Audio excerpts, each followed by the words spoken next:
Hi, thank you for joining us again at the Topic Tuesday on the Exilva blog. I'm again here joined by my colleague Otto Soidensalo. Thanks for coming, Otto. Thank you. Thank you. The current topic today is on the electronics side.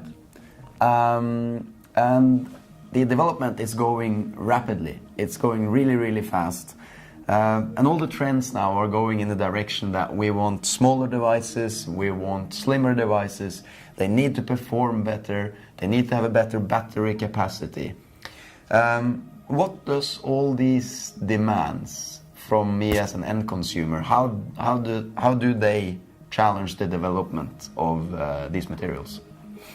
Well, I think when it comes to batteries, I think the one biggest challenges, of course, is the capacity of batteries. So everybody has their smartphones nowadays, and everybody knows that the battery lasts for maybe 8 hours, and that's of course a challenge.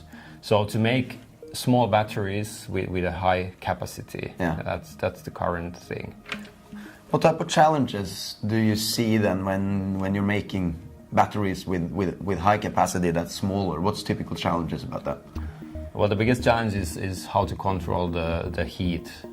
So I think you have seen the stories about exploded mobile phones and some other issues with the lithium-ion batteries. So basically that the smaller you're making the battery, the more you're putting stuff inside, the more heat is coming, and then you have to find a way that the heat comes out, or that the materials are durable so that they can last higher temperatures. Okay. I guess that's affecting the material development side of it, and a lot of the producers of the lithium-ion batteries are interested in looking into that. Any ideas and personal experiences you have working with our cellulose fibrils area, where we have taken a look at this? Yeah, of course, the ultimate dream material for when we think about the separators, which is actually keeping the electrodes apart and preventing the short circuit. So it would be really strong. It would really have a high softening temperature, and it would be also permeable. So that's the challenge, and how to find that kind of material that you are able to make really thin films.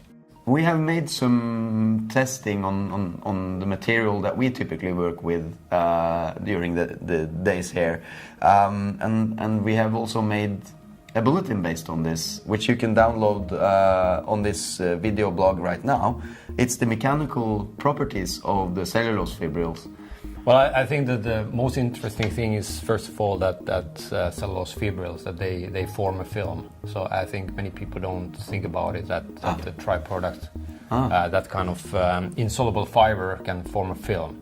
And secondly is that the film is really strong, although it's stiff. And the third one is that you don't really have a softening point. So actually that it's cellulose, it starts degrading around 250 Celsius, but before that it doesn't really change its dimensions when the temperature is increasing. So there's a lot of good materials out there that can be utilized already in the lithium-ion batteries, but this can be another addition to taking a step in the innovation on that side, right? Absolutely, and I would personally see that it's more like not necessarily replacing like one-to-one the current materials, but to bring a better performance, so using together and when it comes to just polymers or even clays or ceramics, and combining the new technologies.